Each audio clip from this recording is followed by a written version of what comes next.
नहीं हुआ है तो। लास्ट है हमारा मोटा मैरिज, जो कि मैं ऑलरेडी आपको बता चुकी हूँ कल भी। मोटा का मतलब क्या होता है? Enjoyment, pleasure. इसका मतलब है कि लड़का लड़की क्या करते हैं? टेम्परेरी शादी करते हैं, एक कॉन्ट्रैक्ट में एंटर करेंगे, अपने टाइम फिक्स करेंगे, सारे कुछ घंटे डे सब फिक्स करेंगे कि इतने साल तक तुम मेरी बीवी बन के रहोगी, ठीक है। और उसके बदले में वो उसे पैसा भी दे सकते हैं या उससे कोई भी कंसिडरेशन ले सकते हैं, कोई दिक्कत वाली बात नहीं है। It is not intending to create a permanent relationship. इसका इसका क्या ये जो रिलेशनशिप होता है ये टेम्परेरी रिलेशनशिप होता है, और इसमें इसमें कोई चांस ही नहीं होता कि वो परमानेंट रिलेशनशिप बनाएगा, क्योंकि वो कॉन्ट्रैक्ट मैरिज होती है, ठीक है। तो इसमें इसका क्या इंटेंशन है? सिर्फ टेम्परेरी मैरिज का, कुछ साल तक या कुछ समय तक ही वो साथ में रहेंगे और बिटवीन द स्पाउस, ठीक है। परमानेंट रिलेशनशिप वो क्रिएट नहीं करते। The contract must also be specify the door. अब इसमें भी कहा जा सकता है, क्योंकि भाई हस्बैंड वाइफ तो वो बन रहे हैं, वही कॉन्ट्रैक्ट मैरिज कर रहे हैं कि 2 साल के बाद मैं तेरे को डाइवोर्स दे दूंगा या छोड़ दूंगा, लेकिन इसके दौरान भी इसे क्या दिया जाएगा? हक मेहर दिया जाता है, डोअर इसे दिया जाता है। हस्बैंड और वाइफ एग्री करते हैं तो दे दिया जाता है, मतलब वो जैसे एग्री करेंगे उसे वैसा दे दिया जाएगा। तो जो मोटा मैरिज है, मोटा मैरिज में क्या क्या एसेंशियल्स है? फिक्स्ड टाइम होगा, वो फिक्स्ड टाइम बताएगा कि 1 साल तक, 2 साल तक, 3 साल तक, कितने साल तक मैरिज चलेगी। स्पेसिफिक डोअर भी बताएगा। लड़का कहेगा कि मैं तेरे को सिर्फ 2 लाख रुपए दूंगा, 10 लाख रुपए दूंगा, लेकिन वही है कि कंसेंट होनी चाहिए दोनों पार्टीज की, और जो दोनों पार्टीज हैं वो 15 साल से बड़ी होनी चाहिए, ठीक है। अब आगे समझो। फिक्स्ड फिक्स्ड टर्म मतलब कि बहुत सिंपल है कि वही लड़का और लड़की कॉन्ट्रैक्ट कर रहे हैं तो सेवलर जो जितने भी टाइम पीरियड के लिए वो चाहते हैं वो उतने टाइम पीरियड के लिए इसे क्या कर सकते हैं?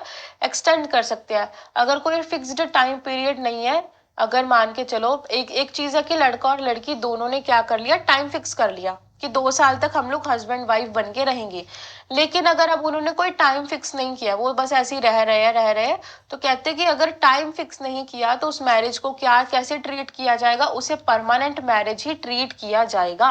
और इसमें क्या है? जो हमारा हस्बैंड होता है, हस्बैंड अपनी वाइफ को क्या देता है? डोअर, मेहर देता है, ठीक है, मैंडेटरी पेमेंट देता है। द अमाउंट और nature of the door must be clearly, और इसका जो अमाउंट रहेगा वो हस्बैंड पहले ही उसको क्लियरली बता देगा कि मैं तेरे को 2 लाख रुपए दूंगा, 10 दूंगा, 20 दूंगा या वॉट एवर कुछ भी दूंगा। And if the door is not specified, ध्यान से समझना कि अगर इसने मूटा मैरिज में लड़की को डोअर नहीं दिया तो जो मूटा मैरिज होगी वो वॉइड कंसीडर करी जाएगी। क्या सबको बात समझ आई? हैंड रेज कर दो कि अगर डोअर नहीं दिया जाएगा, अगर पैसा नहीं दिया जाएगा, the muta marriage is consider a void. फिर आगे पढ़ो। वैलिड। तन्वी बात समझ आई? नेहा? ठीक है, अब आगे पढ़ते हैं। Valid contract, there must be a proper contract with offer and acceptance. ऐसा नहीं है कि बस ऐसे सिग्नेचर कर दिया और शादी हो गई। प्रॉपर तरीके से ये शादी को कंडक्ट करवाएंगे। इजाब ओ कबूल, ठीक है, मतलब कि इसमें इजाब होगा। इजाब का मतलब क्या होता है? ऑफर। और कबूल का मतलब होता है एक्सेप्टेंस। तो ये प्रॉपर तरीके से क्या करेंगे? अपनी मैरिज करेंगे, और ये वैलिड मैरिज होती है।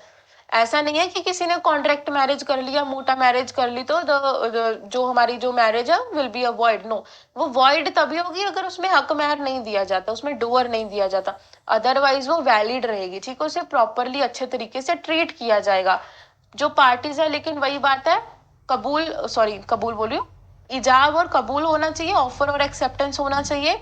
पार्टीज जो है 15 साल से बड़ी होनी चाहिए, साउंड माइंड होनी चाहिए, फ्री कंसेंट होनी चाहिए, और प्रोहिबिटेड डिग्री ऑफ रिलेशनशिप में नहीं होना चाहिए। फिर एलिजिबल पार्टीज। एलिजिबल पार्टीज का मतलब only a Shia Muslim male can contract a muta marriage. अब याद रखना, अब ये दोनों के लिए नहीं है ना, सुन्नी शिया दोनों के लिए नहीं, सिर्फ शिया। Only a Shia Muslim male can contract a mota marriage. The woman can be a Muslim, Christian, Jew, but not a non-Muslim. वो जो मोटा मैरिज है वो सिर्फ किताबिया के साथ करेगा और मुस्लिम के साथ करेगा, वो नॉन मुस्लिम लड़की के साथ मैरिज नहीं कर सकता। If the man already permanent wife, अगर लड़के की ऑलरेडी परमानेंट वाइफ है, सो उसे उसकी अपनी वाइफ की क्या लेनी पड़ेगी, कंसेंट लेनी पड़ेगी फॉर अ मोटा मैरिज। और अगर वो बिना कंसेंट के शादी करता है, the marriage is not a valid, तो जो मैरिज है उसे क्या माना जाएगा, उसे वॉइड माना जाएगा। सबको बात समझ आई क्या? अब है no limit on numbers. The rule of limiting the numbers of wife to 4 is an permanent marriage, does not apply to the मोटा मैरिज। अब याद रखो भाई, ध्यान से याद रखो, ये 4 शादियां कर सकते हैं, लेकिन 4 से ज्यादा नहीं कर सकते।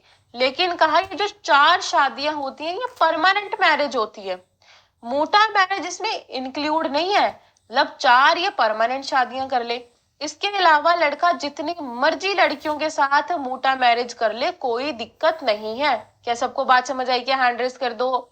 बहुत इंपॉर्टेंट कंसेप्ट है ये, ऐसे क्वेश्चंस पूछे जाते हैं एमसीक्यूज में।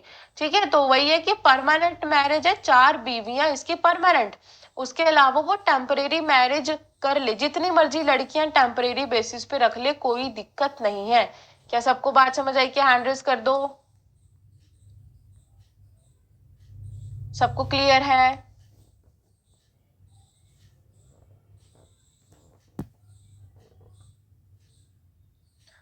हाँ ठीक है। अब देखो, मोटा marriage does not create a mutual inheritance right.